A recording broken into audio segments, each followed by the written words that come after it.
Hi everybody, Larry here again with South Olympic Branch update number 62. Using some cardboard, I'm filling in the area here, and I think I'm going to make kind of a swampy area out of that, but at least it'll be lowland compared to, this piece back here and the track. And then of course, I'll come in here with some plaster cloth and build a little bit of a slope, a little bit of ground slope in there, and cover this hole and basically get it ready for other scenery. So last night I installed that cardboard, and tonight I put a little plaster cloth on the edges there, and I'll have to get a little piece and put it there. I've got another roll around here, and I'll be diving into the next roll of that to do that, and actually do a little contouring of the other edge over here. I suppose maybe I should figure out what I'm doing back there too. Quick update here tonight. I mixed up a lot of Sculpting mold, and I've been smearing some of that over the plaster cloth from yesterday and using it to fill in behind this casting up here on the hill. And I need to make some more to fill in up there to make it look the way I want it to, but I think it will at least at the moment stay put. So that casting is just kind of sitting there, but once that dries a little bit more, I think I'm going to glue it in place, and then I'll come back and fill in with some more Sculpt mold to make it solid in there.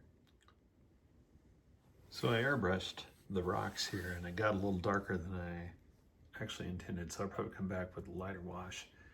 And then I went with the Sculpt mold and just went down the side and put some there and kind of stamped it with this rock, which didn't come out as well as I'd hoped, but not bad.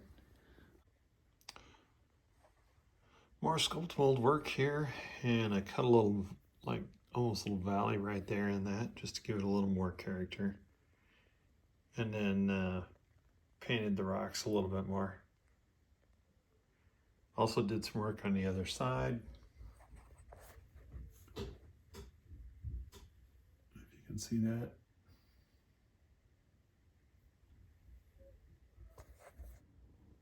Last night, I did some static grass and a little bit of ground foam on this part of the hill.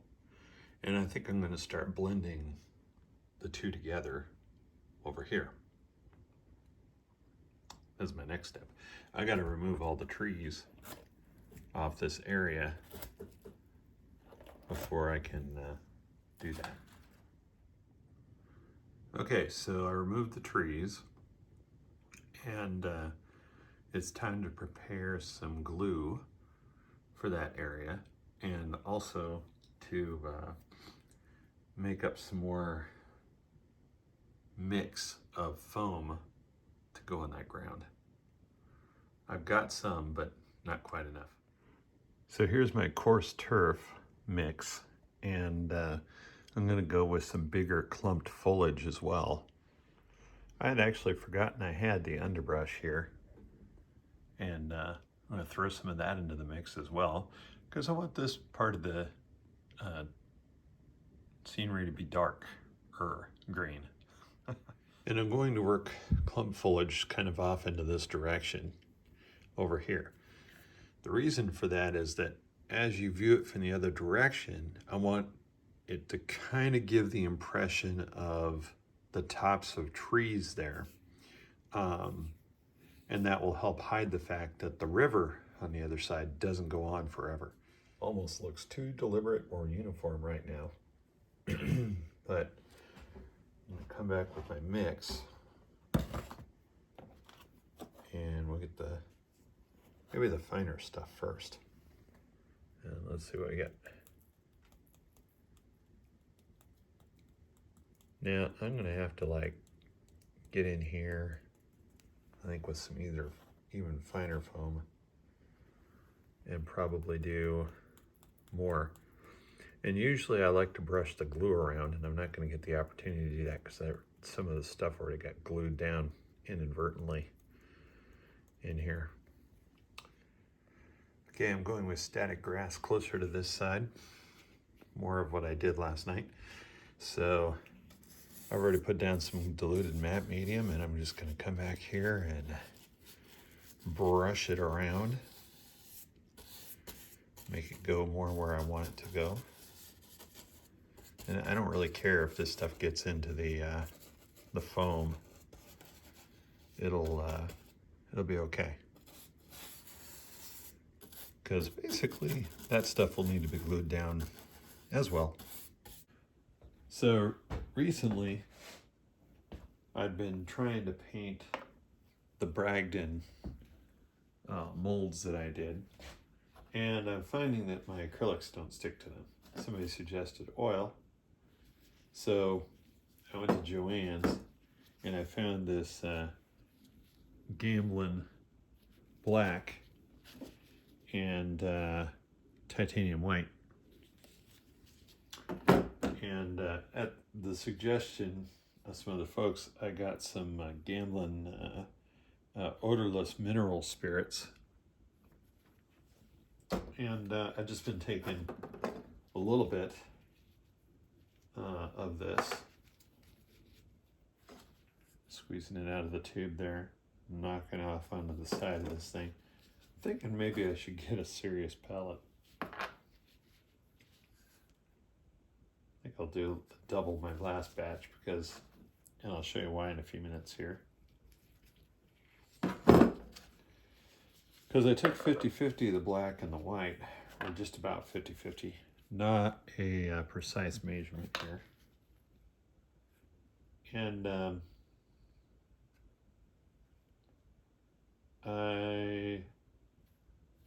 upon doing so, and putting a bunch of thinner in it, I found that I got a medium, kind of I guess I'd call it a medium gray, although it's probably not what the color experts would call medium gray. I'll call it Larry's Washington Rock Gray. How's that? And I'm just taking some of the spirits here, and I'm putting plenty in here. I'll show you it's clear, so it's hard to see, I guess, but I'll show you the cup nonetheless. And this is just a 2-ounce cup. Can you guys see that amount in there? There's really, I mean, there's not that much, but and you can see what it's doing with the color that I put in there. Now I have a little doodah on the other side, a little piece of plastic I'm using for mixing this stuff. But essentially, I'm just using the cup as sort of a little palette, running it together there. And I think I'll add some more mineral spirits to that because that's not making, yeah, there we go.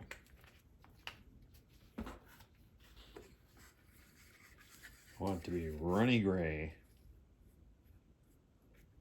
Anyway, after trying it on the Bragdon mold, I happened to put some on one of my other molds that are made of like Sculpting mold. They're basically made of Sculpting mold.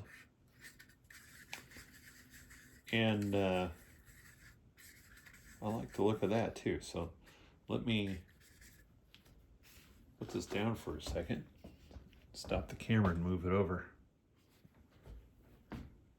Okay, so check out this sort of free-handed Sculpting mold rock. Now, I just dabbed a little bit on there, and I can already tell that I need to add more thinner to that. Okay, so you see that better? See how it kind of just, it's on the cup and you can see it, but it's not clinging to it very much. Let's go over that area. Hopefully I can work out that part where I smudged. Of course, actually, you know, the rock's not all that consistent. And I like to work into the grooves first. There's probably 10,000 other videos out there that would tell you 10,000 different ways to do this. But you know what? I'm having fun here. I don't suppose you guys would want to watch me paint all day long, so I cut this and doubled the speed of it. But this is sort of like meditation for me when I'm doing something like this. Quite enjoyable, but if I had it at normal speed, I probably spent like, 40 minutes or something like that doing this. But there you have it. And, while I did spend all day working on the railroad, you guys probably don't want to hear me sing about it.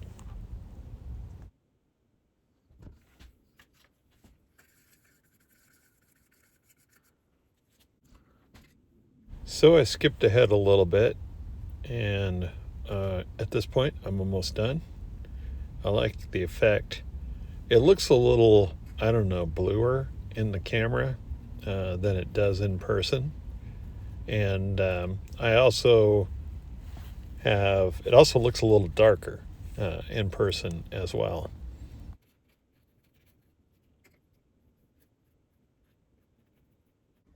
Getting ready to apply some static grass to this area.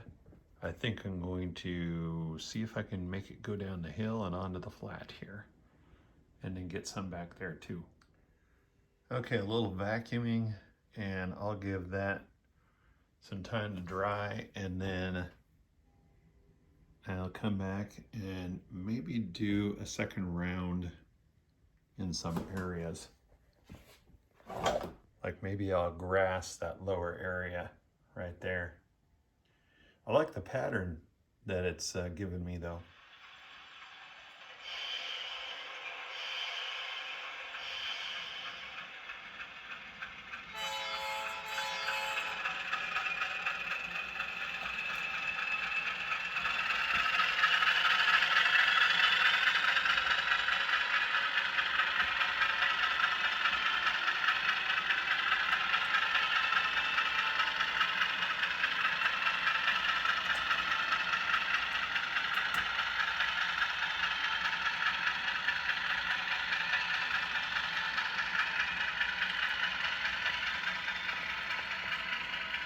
That's a pretty cool scene, isn't it?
Before is a river Rossi with oops, hang on a minute.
Well, thanks for joining me for episode number 62. Till next time, take care and have fun with your trains out there.